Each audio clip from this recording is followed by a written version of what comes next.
Welcome to Cowgirl Talk, where we empower you to live authentically through real food, real talk, and real life, brought together by our love of cows. We're your hosts, Emily, a farmer and rural-ish girly from Wisconsin. Haley, a food blogger and dairy farmer's daughter from New York. And Emily, a dairy lover and personal trainer living in Florida. Hello, and welcome to episode 9 of Cowgirl Talk. It's episode 9, right? Yes. Yes. I'm like, I don't even know where we are. It's been a minute since we've recorded because we doubled up our last 2 episodes for recording, so we might be a little rusty actually getting into this, but we're super excited for today's conversation. We are going to be talking a little bit about just like our year in review. Spotify Wrapped just came out like this past week, and actually we saw a couple of like people called us out on Spotify Wrapped as like we were part of the thing, like podcasts that they listen to and stuff. And so I don't know, it was just super exciting to see. Anyway, we're gonna do a wrapped of our year for you guys, kind of review our highs and lows, business-wise, personal lives, all the things. But before we get into that, let's get into our happy crappies. Emily, you just got back from Europe, so I feel like you should just tell us all the details.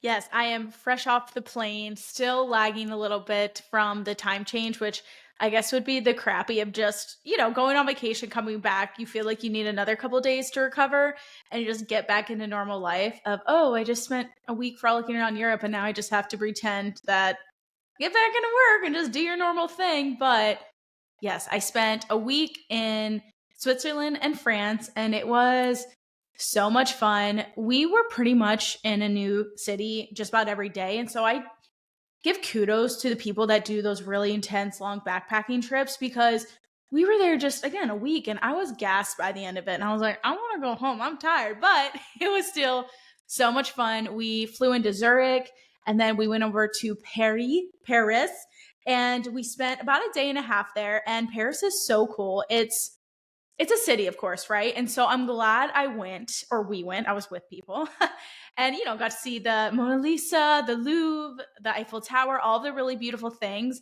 And we got to experience the Paris nightlife, which if y'all want to go do that, heads up, clubs don't open till like earliest 12 a.m. They go until 5 or 6 a.m., which we were a little shook by, but we made it. But we kind of screwed up our schedule the next day of sleeping in a little too late. But glad I got to do Paris. Don't know if I need to go back. It's a city. It's cool, but still is like kind of New York City vibes a little bit. Like it's cool, but you don't need to go all the time. And then we went back over to Switzerland and got to see the mountains, do some Christmas markets. And Switzerland is so chill. They, of course, have cities, and we were in the cities, but even still, they were just pretty low key. And it was just so nice to really get to jump into the holiday spirit, wear lots of cute sweaters, jackets, bundle up, and just enjoy all the delicious foods. And the people are great. We were on the train a ton. And one thing I would take away from that is the US needs to get on their train game, because we could literally go anywhere and everywhere, and it's so easy to travel, and it felt so much faster than what it was. And I loved it. And also, because this is, an ag podcast as well, we were going from Montreux to Lucerne, and the train track passed by a couple of different dairy farms and a couple of different show herds, because we kept looking them up every time we passed it. And I just got so excited. So we didn't get to go to any dairy farms while there, but we did get to see some while on the train track. So kind of took over the happy crappy there, but that's my little recap of Europe. Awesome. And I think last week I did talk about like eating croissants and stuff, and I did have plenty of croissants and cappuccinos. Well, I was going to ask, did you see any rats in Paris? I was just talking to someone over Thanksgiving, and they said they saw like more rats in Paris than in New York City. No, I didn't see any rats. I don't know if we somehow just knew where not to go, but we stayed within like a mile radius of the Eiffel Tower, and there's the arch there. I forget what it's called already, but we didn't see anything. I feel like overall just kind of city vibes, but luckily, apparently we did not run into any Paris rats. Is that where Ratatouille is from, is Paris? Yeah, I think that's why they made the movie, is because there's so many rats there in Paris. That's the best movie ever. Oh my gosh, I didn't know if it was that or Italy. No, it's definitely Paris. Oh, well, fun fact. I should have looked out where they based it off of, or like what Well, buildings? switching from, well, Ratatouille is like a good segue for into my question then of like, what was the best food that you ate over there? Ooh, so the thing in Paris, or I don't know if it's all of France, but like steak and fries, right? Steak and frites. And so that was a plus because I love steak. And we did eat a lot of pasta over there, which was also delicious. But it was nice to have some good cuts of steak to break up all of the pasta. And we did try going to this one restaurant. I'm not even going to try to pronounce the name. It's like really popular on TikTok, but they do $30. You get like a really good filet, all you can eat fries, and this really amazing sauce for $30. We went and the line was stupid long. So we went to another place and got steak. But I would say, yeah, steak, and the pasta was delicious. And I just had a lot of cappuccinos, which I drink coffee over here, but it was fun to just drink a little fun cappuccino every morning. Mm-hmm. Switching gears from Europe, what happened back in the States? What was the happy crappy of you, Haley? So yeah, no Paris cappuccinos or croissants, but I did have plenty in Connecticut when I was back home for Thanksgiving at Arethusa Farm. So theirs are really good. I thought of you, but probably nothing close to what you had. But yeah, happy. Well, I mean, Thanksgiving was great, but I guess first crappy is I was sick like weeks ago, and Thanksgiving was great, but I've not been able to like shake my sickness. I've just been like exhausted and my body just hurts every day, and a terrible cough I can't get rid of that I had all over Thanksgiving and now. So that's my crappy. And gosh, I want to do like a TikTok on tasting cough syrups because I've tried every brand and now I have my favorites, and I'm on the worst one right now. Like it's blue and I'd even try to get it to taste good. But yeah, that's the crappy for sure. And my happy is so small, but it's so happy. I got an air pop popcorn maker yesterday, and the way that has saved my mental health this week is insane. Like I was literally on a high yesterday making air pop popcorn. I had like the same type of machine as a kid, and my mom and I would make them, and $20 really did a doozy on my mental health this week. It's made me very happy. Where did you get it from? Walmart for 19 something. So yeah, that's my happy crappy. What about you, Shmen? Well, I was gonna say there's nothing better, I think, than like home pop popcorn with hella butter on it. Like, so the fact that your fingers are greasy while you're eating it, sounds Yes. delicious. Um, my crappy is, so like we finished Harvest, which I think last episode was I was predicting we were gonna be done with Harvest. We officially finished Harvest the Wednesday before Thanksgiving, which is perfect, exactly when we wanted to get done. And I got to drive 2 new combines that day, so as a little farm girly and who does not drive machinery, I was quite pleased with myself that day. But anyway, since we're done with Harvest, though, I'm back home working all the time now instead of like juggling my life there, which is a good thing. Except for I'm just trying to figure out my groove, my schedule again. Just because I've been like so out of schedule and out of whack for a while. So it's not necessarily like a crappy. It's just like I got to figure out my own ish now again. And then my happy is that my Christmas tree is up. I'm sitting in front of it right now, so it's like behind the camera if anyone's watching this. But we get a real Christmas tree, and we got it last weekend, and it's all decorated and so festive and cozy, and it just makes me so happy. Yeah, if for anyone watching, you can just see Shmem is glowing, and you can like see kind of like the lights flickering a little bit, and it's just it's very festive and very nostalgic. Love it. Yeah, and the reason is my ring light so we're recording this when it's dark out because, winter. And so I don't have the natural lighting, and I can't find my cord for my ring light to have light. So I just need to have the glowing lights from the Christmas tree. So it's a win-win. Right, exactly.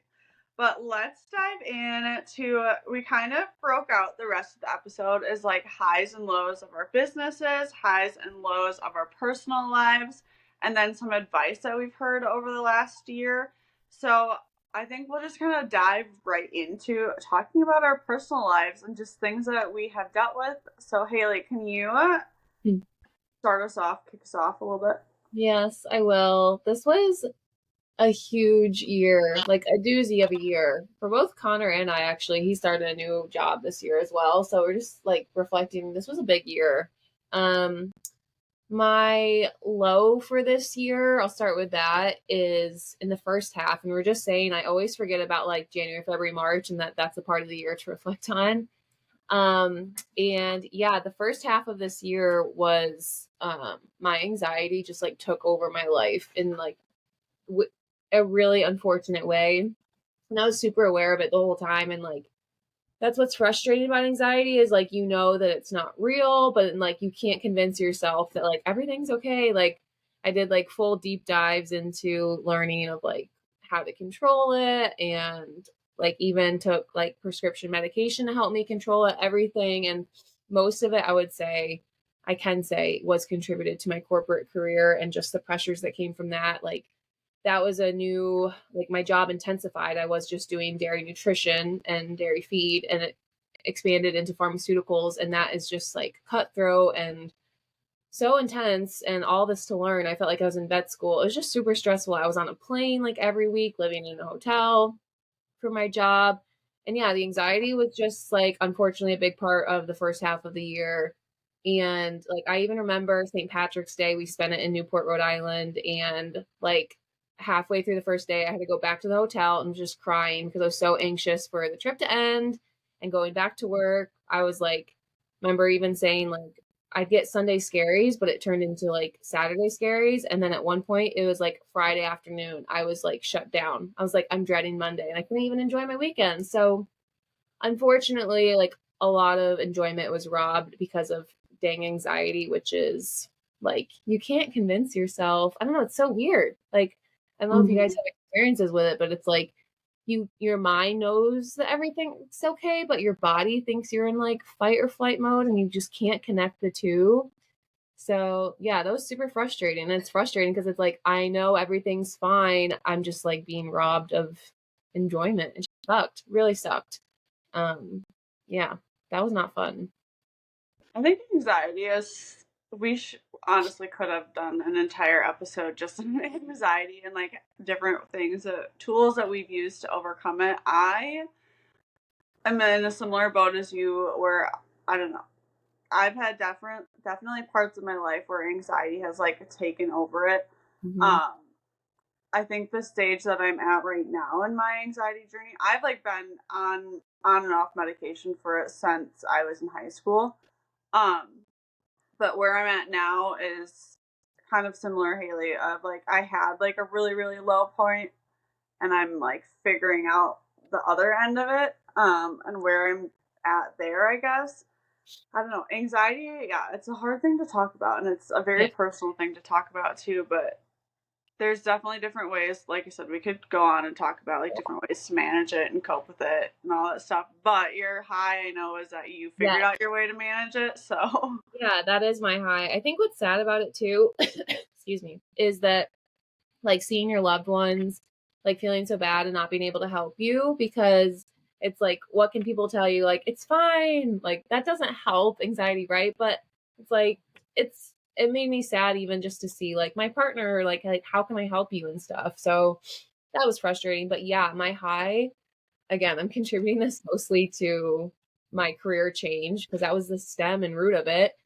I literally quit my job in July, started She Likes Milk full time, and literally just like stopped taking anti-anxiety medication, which I don't recommend doing. Obviously, work with your provider to do that. This is not a healthcare podcast, but I say that of that, like, I'm okay now. Like, I have managed it through lifestyle, and like lifestyle changes.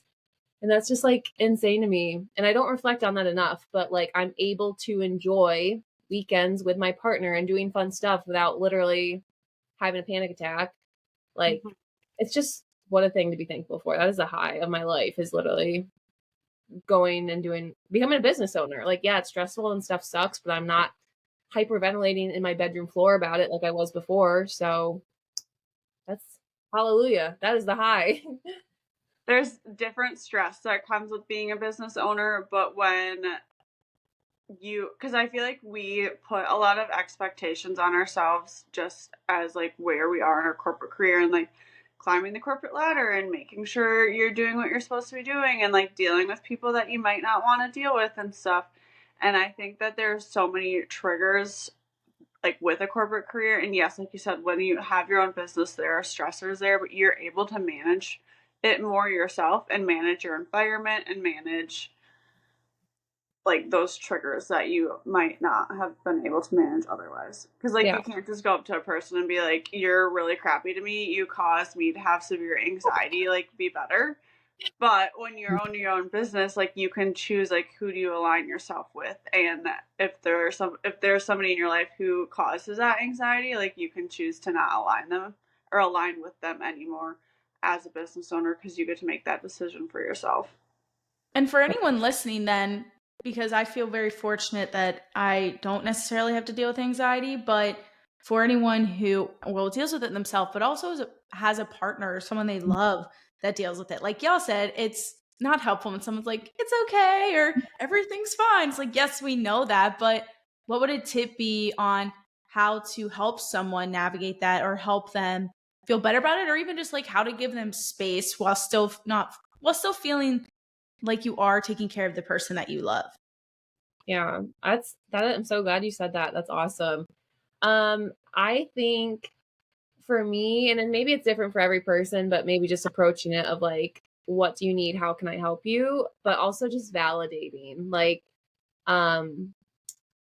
you're valid in feeling your emotions that you are, and stop. Like the last thing, like you said, someone wants to hear is like, everything's fine or like nothing's wrong, but just validating that like, it's okay that you're feeling this way. And then like on top of that, like, I will make sure everything's going to be okay. Like nothing's going to happen to you. You'll be like, everything is okay, which I just said, don't say, but it's like the comfort of knowing that like you're safe with this person, like what you're battling inside, you battle with yourself, but they're not going to let anything of like the external world affect you while you're battling what's going on inside. Mm-hmm. I think for me too, like I suffered a lot from depression and anxiety, and then like when I used to have really bad depressive episodes, um just knowing that there's somebody there that will listen to you too was super helpful.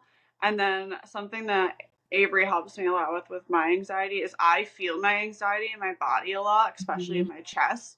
And so literally I just have him like put all of his weight on my chest, and it helps. And I like at night, especially this happens to me, like I'll just wake up and I'll have like severe chest pains because I'm so anxious.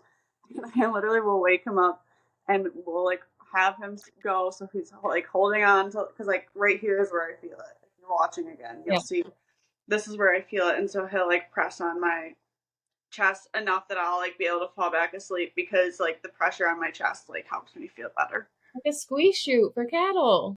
Yes. That's funny. Literally. That's great.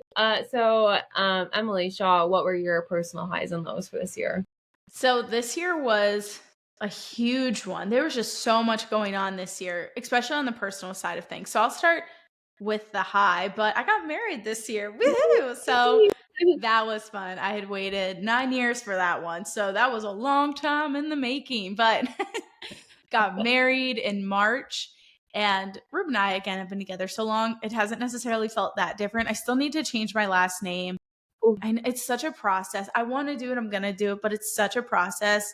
And one of the other highs is we've traveled then so much. We went to Greece for honeymoon. We just got back from Switzerland and France. And I didn't want to deal with the name change with the like passports and such. Yeah. But I've just felt very lucky this year in terms of being able to have the flexibility with what I do, and just the people we know and the connections that we have been able to just have a really awesome year of being dinks, right? Like double income, no kids. We've just fully kind of embraced that lifestyle a little bit this year. But with that, again, the personal side of things have been so much fun with the travel, even like going to conferences or dairy events, all of those things. But because of that, I haven't necessarily been on my A game with how I've been taking care of my health. And so it's not a super low. And like I tell our clients, your health has seasons in life, and not every year, not every month, not every aspect of your life you have to be 100% on, or, just your approach to your fitness, your nutrition habits, that's going to change, and that's completely okay. But I just have not, I know I could be doing better with my health right now, just in terms of I have kind of been just lacking overall motivation and discipline with getting to the gym, pushing myself in workouts, and just with nutrition a little bit. And again, I'm still very happy within my body and I have a lot of experience, so I can maintain my mindset around it. But I would just say the low of like all the fun on the personal side of things, but just knowing that maybe I'm not pushing myself enough. It's been a little bit of a balance of like really trying to enjoy the season of life and not being an asshole to myself of like, you're not doing enough or like, you're not taking care of yourself. And just knowing that there are trade offs in different seasons. And that has kind of taken a little bit of a hit on my confidence, I think, on the personal side, but on the business side, which we'll be talking about soon.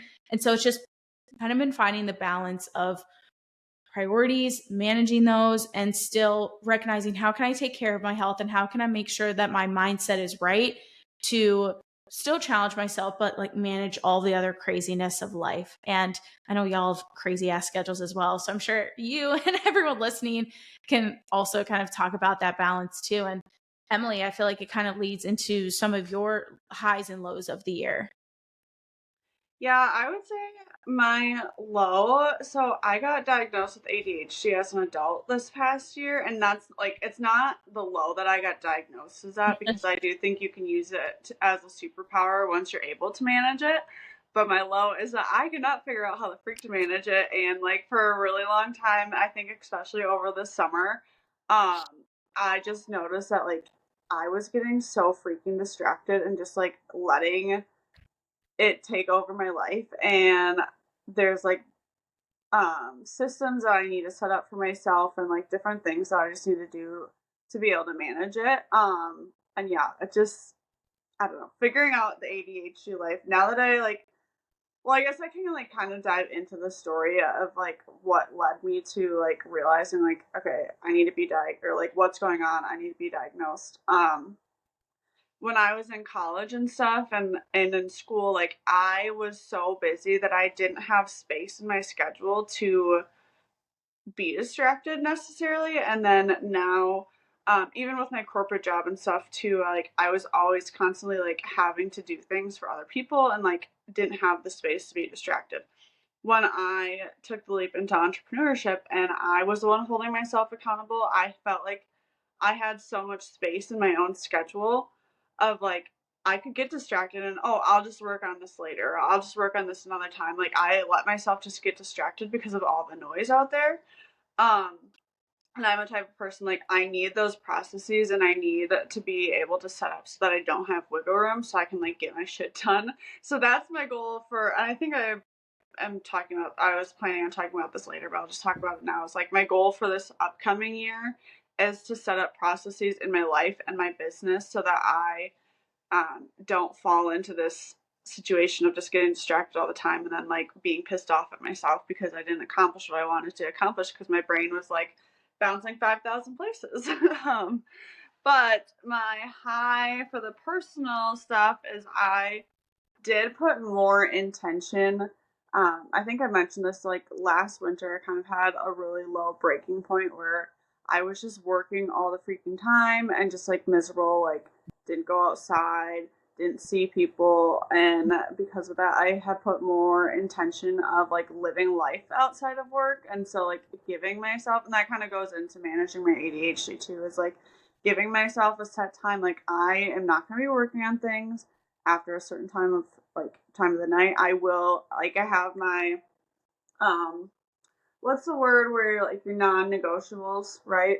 So Yes. what I'm looking for. Like I have to get a workout in during my day. I must go for a walk outside. I will be done working at a certain time, like kind of setting that up and like allowing myself then to have that fun outside of work. If that makes sense. Like I've been more intentional about just like living life off of the computer and off my phone and having fun. Playing volleyball, going boating, cooking fun food, going out to eat, all that stuff. Well, and I think setting up those kind of non-negotiables or when people put themselves through that process, it kind of forces you or reminds you of what really is truly the most important, right? Because in every aspect of life, you can always do more, more, more. And so it sounds like you were able to narrow in a little bit on, okay, yeah, this is important, but these are also the other things that are going to bring me joy and make everything else worth it. Right. And I just like, I mean, this is so cliche, but we're only on this world or on this earth once. Like, we need to go have fun. Like, life is not so serious. Like, you do not need to be so serious working all the time. Like, go freaking have fun.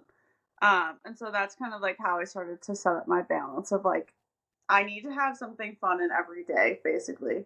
Like, give myself a little treat of a fun activity every day. Yeah, isn't there a trend on TikTok? It's like I know I'm not going to use the exact word, but it's like creating a glimmer in your day or like a sparkle or a twinkle. I think it's maybe glimmer, but it's like creating that in your day or creating that in your week or your month, whatever it may be, of like something to look forward to. And it doesn't mean you have to go take a trip to Europe every week or do something extravagant and crazy, but even if it's literally just I'm going to have my favorite breakfast tomorrow morning and I'm going to enjoy the shit out of it, right? It's just creating those little moments for yourself. Mm-hmm. Like for me, even during harvest, like obviously that's a crazy time of our lives. But like the one day I went grocery shopping and I stopped to get a little drink, like a cute little coffee drink. And like that was something intentionally that I set out to do to bring a little bit of joy. So just like I was set it up for myself to be able to find those moments more often this year.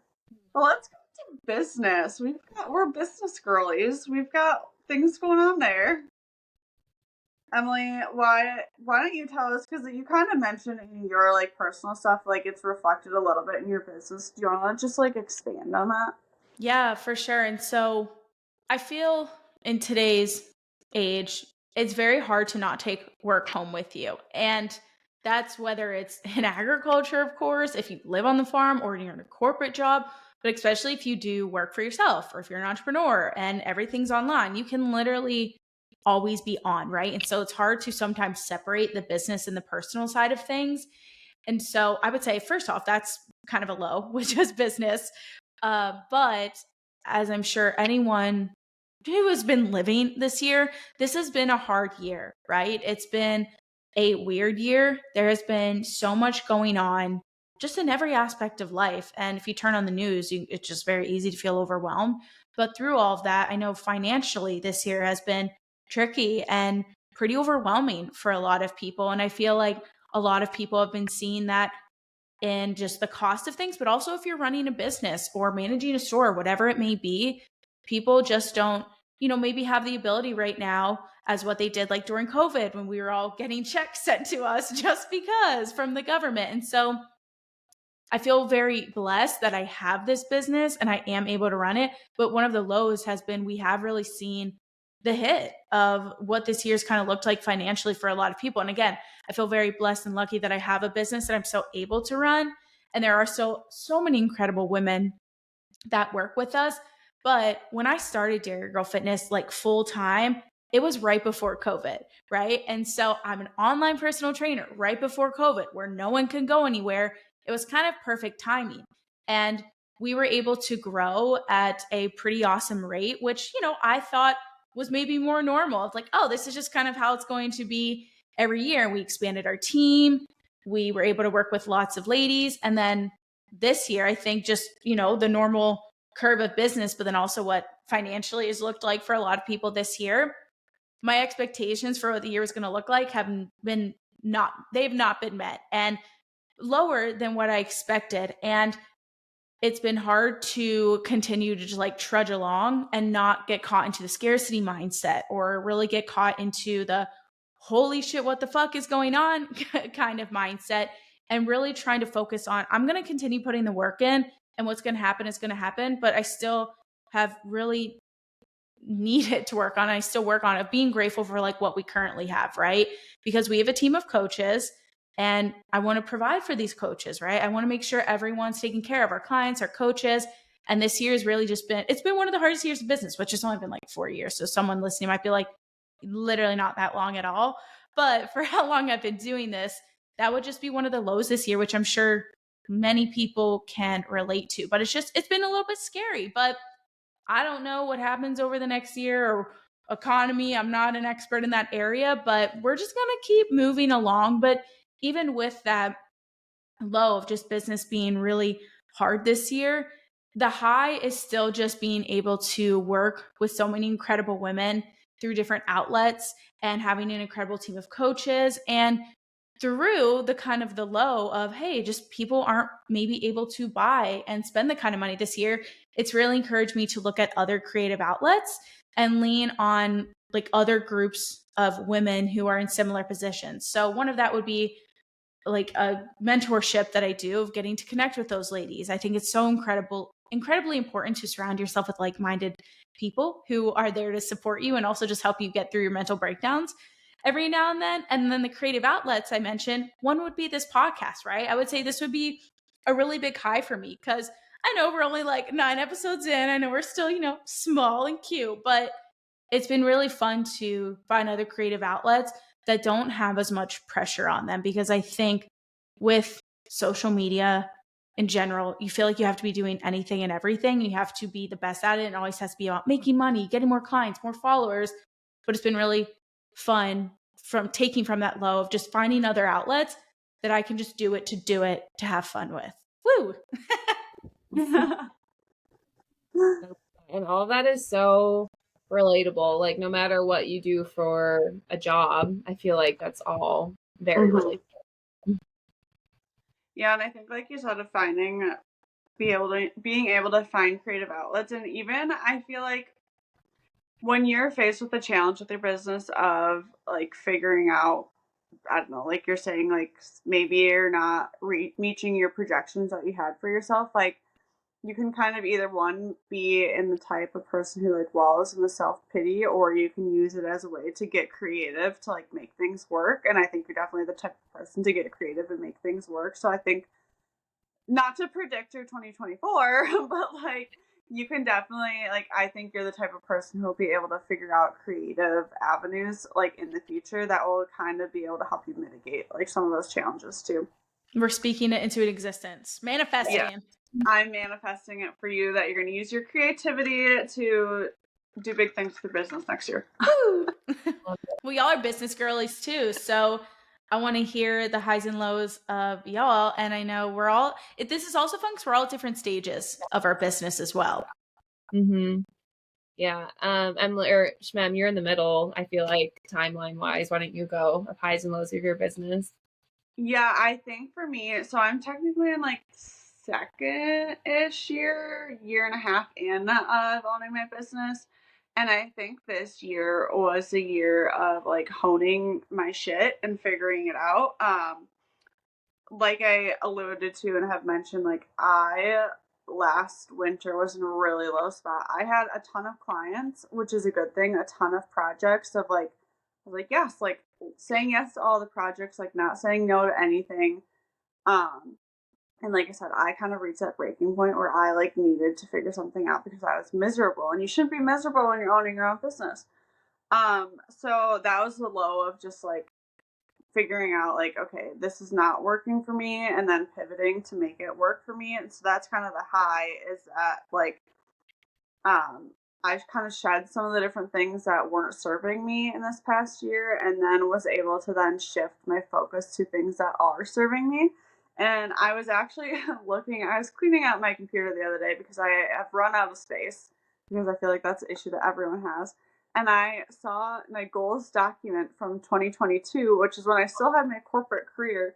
But I was like looking at the goals that I had for myself then, and like I checked off, whether it was in 2022 or 2023, so many of them of like, I hosted a farm camp, I hosted events on our farm, I'm more active on the farm, which was like the number one thing on my like goals list. Was like having different social media clients, launching merch, like all these different things like were on my goals list. And I'm like, oh my god, like I freaking am doing them. Like I need to give myself a little bit more credit than I do. Is like I'm reaching those goals. And so that's definitely my high. And now it's definitely, as like after I stumbled on that document and stuff, I'm like, my brain is just a churning for all the things that I want to achieve next year. Which obviously I need to like reel in my expectations a little bit, but also, reach the stars. So I'm just excited for what's to come. I think like this upcoming year is definitely, I'm manifesting this for myself now too, is like the year that I really figure out my systems, really figure out a way to just expand so much my business and to be able to just lean more into the type of business and the type of things that I want to do for myself versus like what I've already been doing, if that makes sense, without like giving away too much of what I want to do with my life. Yeah, give us all your little secret. Well, that's such a Make good bank and have fun. No. that's such a good thing that you like have a career and business that excites you, that you like can't wait for the upcoming year. Like some people dread it, so that you're like, okay, I can't wait for everything that's ahead, and that you're just bursting with ideas is phenomenal. I Yeah. love that you also said about reflecting on the past year, or even just like even more than a year, right? Because this is all about reflecting on the year, as it is already December. And I think it can be so helpful to set ahead goals for the year ahead, and of course have goalposts to work towards. But whether it's in the personal lives or our business lives or whatever aspect, it is so beneficial and so important to go back and look and celebrate the progress, because it is so easy to get caught up in what's next, which again, not a bad thing of having goals to work towards, but it can be so easy to just forget all the incredible things that you have done so far, or of how you've overcome the hard parts, right? Of like, okay, that felt really hard, but now looking back, I was actually able to work through that. And then you can apply that for the next year. So I love that you mentioned I know we're talking about reflecting, but of how you actually did that. You just get to celebrate yourself a little bit and then really look through the game plan of how you got there, so you can continue tweaking that and elevating that moving forward. Yeah, and I would say like advice for people too is to write out your goals so that you can see it for yourself to remind yourself of your goals, but then two, like once you get to the end of that time period for goal setting and like whatever timeline you gave yourself for your goals, like you can then review like all of what you like set out for yourself and what you all accomplished too. I think that's like almost as important as writing them out to remind yourself of what you want to do. Yeah. Huge. Yeah. For me, being like baby stage of business, like a high is like from the day I quit not making money to like, okay, now I'm making money. So turning it into an actual business.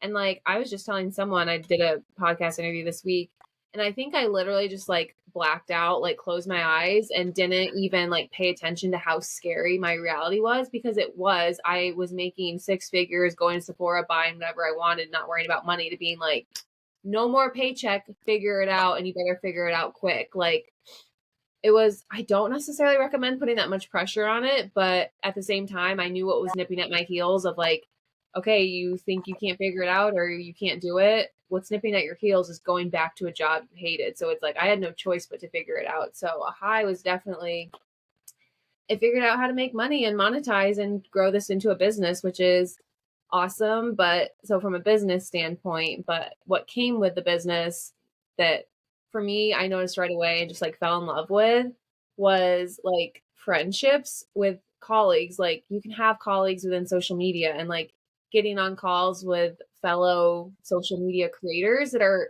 think the same way as you and are passionate about the same stuff as you. And I just love the environment. Like I went from corporate calls where it's like, I don't know, just so stiff and you have to say the right thing. And, everything you say is being judged and interpreted, and that goes towards your value. And like, I just love the environment of like when I hop on calls with other creators and it's so lax and creative and enthusiastic. Like, I just feel like I'm right in my right lane, like with my right people, with like all the friends I made on social media. I just love it. Like, everyone's so encouraging. Everyone's like, nothing's too crazy. You're like, oh, frick, yeah, you can do that. Like, we have, excuse me, huge, scary dreams. But everyone's like, oh, yeah, do that. That's fun. And like, I don't know. It's just, I really, really feel like I'm flourishing in this environment that I've made. So I love that for my high. And low would be something I'm still working on, of like attaching value to like my job, and like, or I guess attaching my value as a person to my performance within my social media page or my business. And you can definitely get bogged down in comparing yourself to other people, how many followers, engagement, reach, all that stuff. And also just like, I struggled with this for so long, and I finally caught myself saying it of like, oh, you don't have a job anymore, so like you better do this. When I would think of like tasks to do in my business, it's like, well, you don't have a job anymore, you better be doing this. And I'm like, hold up, I do have a job.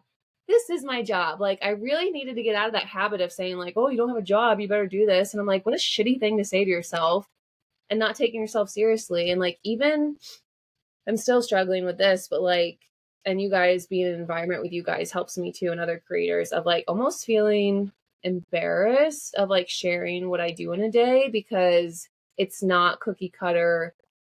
You clock in, you're doing set work. Like I was even honestly, some of my office jobs, like I feel like, what did I even do in a day? Like not even that productive, but it's like embarrassed of sharing like what my day now looks like. And it's like, why? I work to create a life and a job that I get to enjoy. I figured out how to make money doing it. Why should I feel embarrassed that my day looks enjoyable or that I enjoy my work? Like, I don't know. I still struggle with that of like showing my lifestyle on my stories and stuff of like, does it look stressful enough? Or I don't know. I'm sure you guys experience that too, but it's weird. Yes, most definitely. I think that's just the stigma with, I don't want to say like our generation, but we do have much more opportunity for flexible jobs. And you are able to create more of a lifestyle, or I guess you can create a job that supports the lifestyle that you want to create. And that's still almost a little bit taboo of Mhm. just, you weren't supposed to have the flexibility, you weren't supposed to be enjoying it. But with social media, right, it's a double-edged sword, but it does allow the flexibility. But I feel that as well, of just, oh, I don't want to show the flexibility that I have, because people may not take it seriously, because people still do tie so much of, you're only productive if you are grinding it out 24/7, if you're in an office, if you're doing XYZ, whereas productivity looks completely different for everyone. Yeah. And I think like when you're in the mindset of a business owner, it's we give ourselves grace of being able to set our own morning routine, and that our morning routine doesn't look like a commute to an office job, because our job is 7 days a week. Like realistically, as a business owner, you're working on stuff at night, you're working at stuff in the morning, you work on the weekends, and like that's just part of it, but you enjoy it, so it's not bad. But it's also like, hey, if this your business is your life, I'm allowed to enjoy what my morning routine looks like now. So, since we are all in the space of managing our own business and trying not to tie our work to that, but also having that business be on social media, how have y'all dealt with managing judgment, whether it's real or not, but also the comparison game? Because comparison happens in real life and also online. But again, social media, when your job depends sometimes on your metrics and your followers, that makes it even more apparent to us. I think I'll start by saying, for me personally, maybe it's not for everyone, but I look at it as, one, I have to be honest in identifying the true feeling that I'm feeling.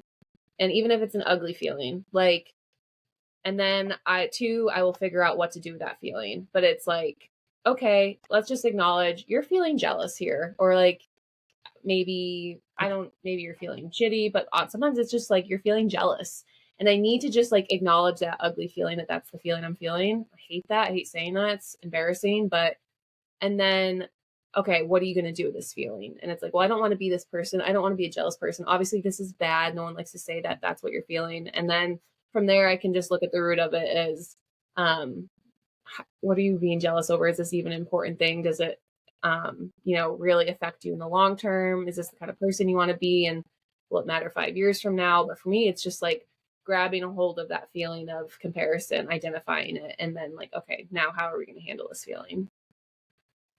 Yeah, I think for me with the comparison game, I I'll catch myself like doom scrolling and stuff, and I will literally like not actually slap myself in the face, but basically slap myself in the face and be like, "Why are you doing this? Like you're just the only thing that you like me doing this is, how do I phrase this properly? The only thing that is happening for me doing this comparison game is that I'm putting myself in a worse mental space. It's not that like I'm not doing anything to this person. I'm just making myself feel worse. And like you're in charge of your own emotions, and so then because of that, like I will literally like exit out of everything and then go and like do something else to just like distract myself. But Haley, I like what you're saying of like recognizing the emotion, because it does come from like a deep rooted, I mean, it does come from an insecurity typically that I have of like, oh, I'm like not good enough, that I don't have XYZ same as this person, blah blah blah. So I kind of like what you said too, of like recognizing the emotion and then trying to fix it, but then to like reminding yourself like you're putting yourself in that shitty feeling, so do what you need to do to get out of it. Whether that's muting people, whether that's unfollowing people, whether it's like finding, for example, like I like to find accounts that inspire me and I go to those instead of like looking at ones that I know make me feel bad. Um, that's just a little bit of what I do.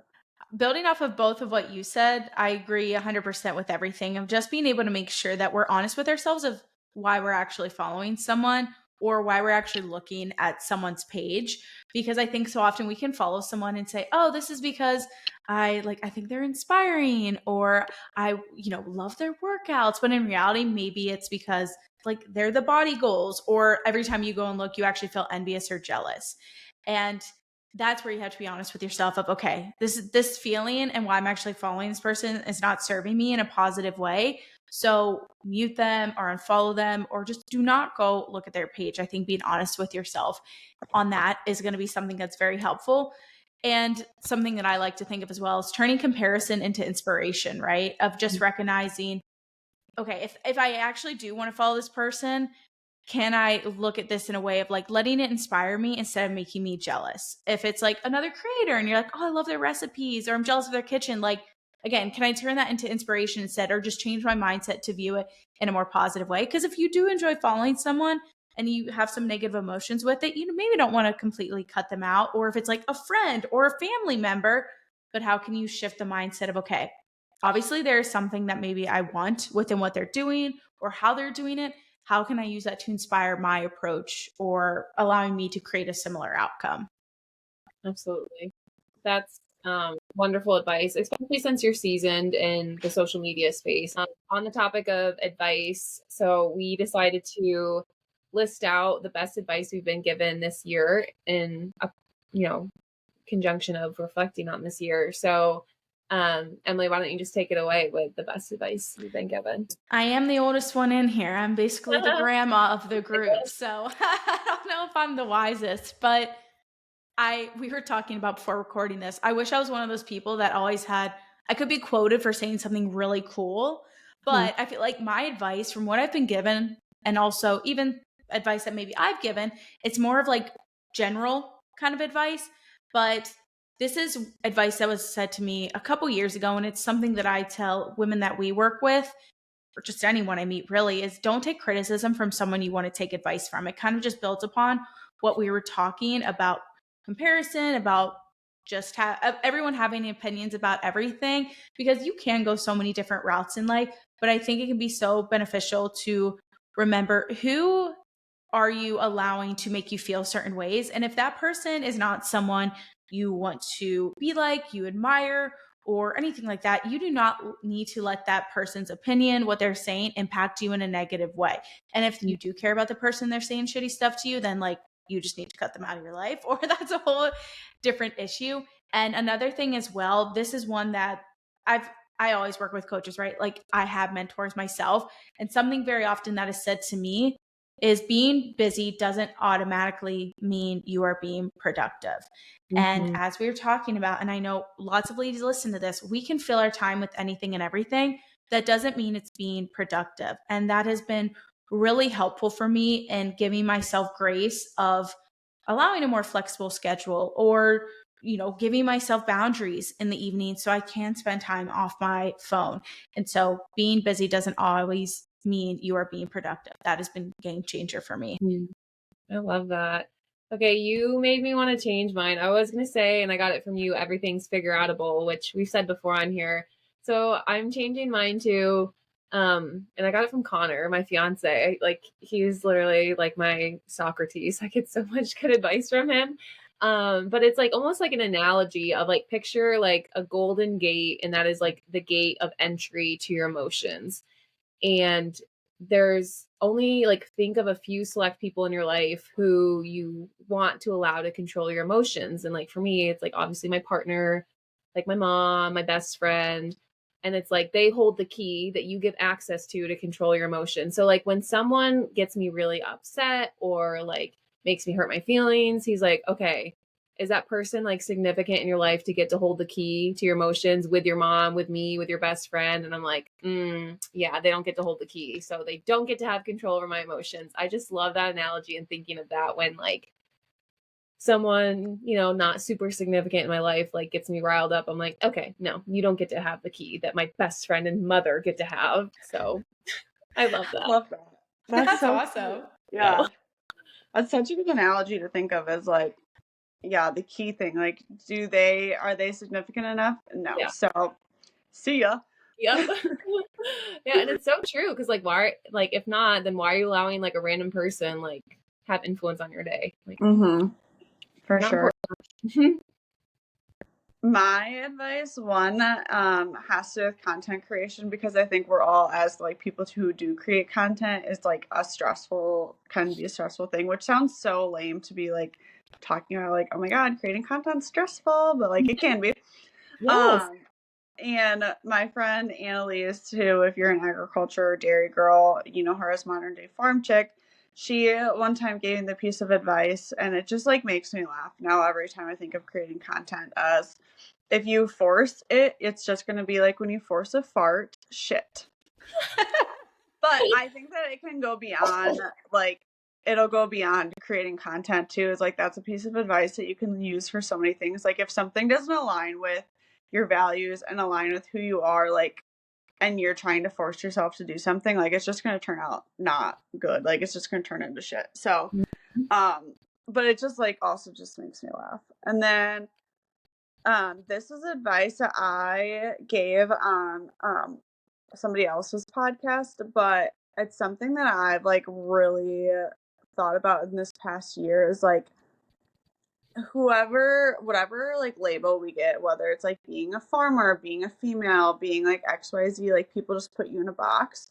And my piece of advice is to create your own damn box and figure out your own, like, who you are and own it, instead of like trying to meet these expectations, or just like showing, like, trying to be the person that's been put in this box. Like, we are not these people that are put in this like tiny identity box. Like, we're our own individual people. And so like, focus on your individual wants, your needs, and who you are as a person, and own it, and don't try and meet other people's opinions of you. I Love that. it. Basically. Basically, to wrap it up. Basically, that's it. Like, perfection doesn't exist. Like, everyone has their own definition of perfection. So like, that's true. Like, you can never meet perfection because everyone has their own like perfection of your standards or your box, because everyone has their own definition to it. Also, I saw something on TikTok, I think, of like the expectations you are placing on someone else is what you would do in their situation. So everyone is always projecting, right? So you can never meet up to what someone would do individually as your own person. Yeah, it's so true. Well, and to like what I mean about the box, the other thing is like, people automatically assume all these things about you because you have one label, and like, that's just not who I am. And I want people to understand that like, people are more than whatever you label them as. And like, I think that's what I try and show on social media when it comes to me being on the farm and stuff. It's like, I am more than just a lady who throws shit with a pitchfork. Like, I do my makeup, and like, I'm a girly girl still. And like, I don't know, trying to remind people that like, one, people are more than whatever label you give them to. And then two is like, you don't have to be whatever the label is that people put on you. Like, you are your own person, you're your own individual. And just have freaking fun with your life, basically. Again, basically, YOLO. that's it. That's all you need to take from me. I think I'm tapped out of my like spiritual advice moment right now. Well, last thing we have to get out of you is for our hot take is Christmas traditions, favorite Christmas traditions as we're entering the height of holiday season. So we'll get it out of you quick. What's your favorite Christmas tradition? So as a kid, we would, and if anyone is a parent and they have little ones nearby, Santa for me, Santa comes on Christmas Eve.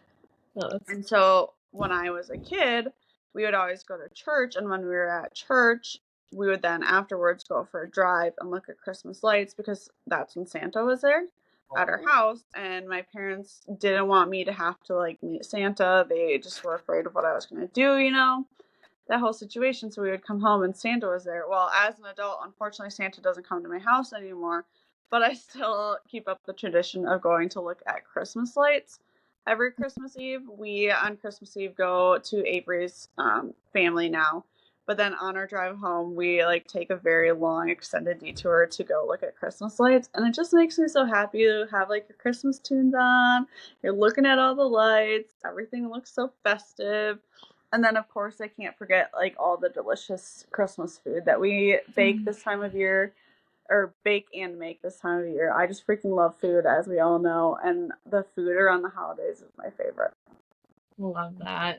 Yeah, food like triggers memories. And we were just saying before we got on how Christmas is so different as an adult and like clearly so magical as a child. So I think that means we had good parents that really made it really special. Food for me, I think of like Christmas Eve, we would do at my grandma's. And I know one year, like we would do like a really nice, beautiful dinner. Like something happened where something got burnt or something. And we ended up doing like chicken nuggets out of the freezer and meatball subs because that's what my grandma had. And like we love us kids, us grandkids loved it so much. So that was tradition, even like as adults doing Christmas Eve at my grandma's, we would do chicken nuggets and meatball subs. Delicious. I love that. Loved, yeah.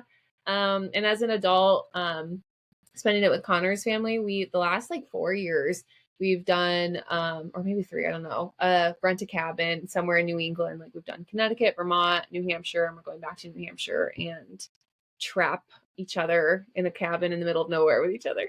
It's fun. But the movie Holiday Handcuffs, which I love, I was like manifested that because I was like, oh, how amazing to do this as an adult, and look at me doing it. Living your best life.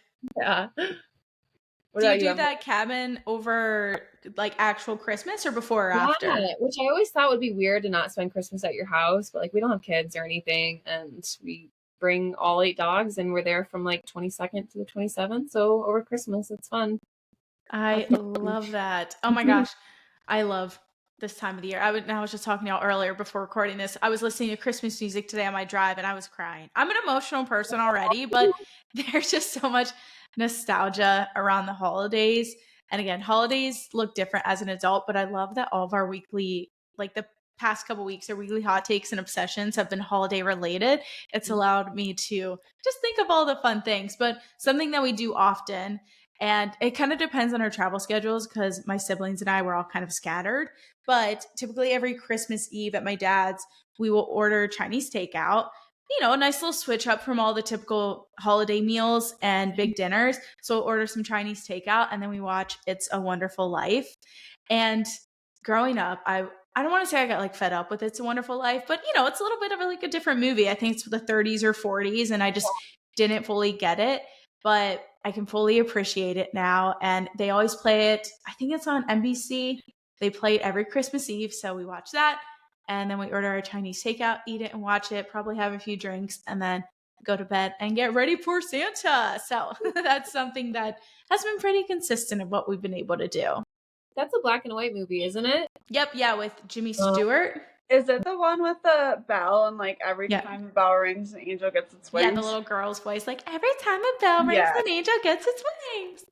I think that's a movie that you have to become an adult to appreciate because I remember my parents watching it all the time too when I was younger, and I would be like, why are we watching this movie? But I think as you get older, you appreciate more things in life, and so it makes sense. Love it. Love it. I'm so excited for Christmas now. I know. Got us in the spirit. Love it. Yes.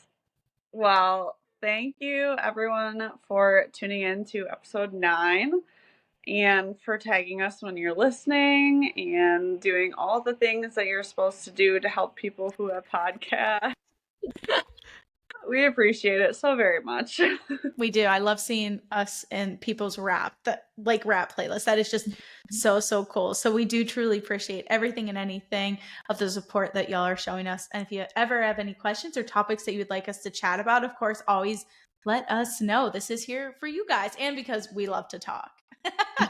Yeah, I Yes. do have to say a quick story. I posted an Instagram story the other day asking like what fills your cup, and somebody that I went to high school with commented or responded back to it and said like the fact that a girl I went to high school with is on my Spotify Wrapped, and I saw it and I was like, oh my god, like that's so wild, That That's is. so amazing.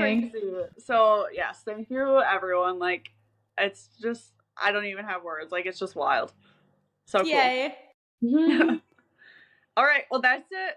Bye. Bye, Bye. ladies.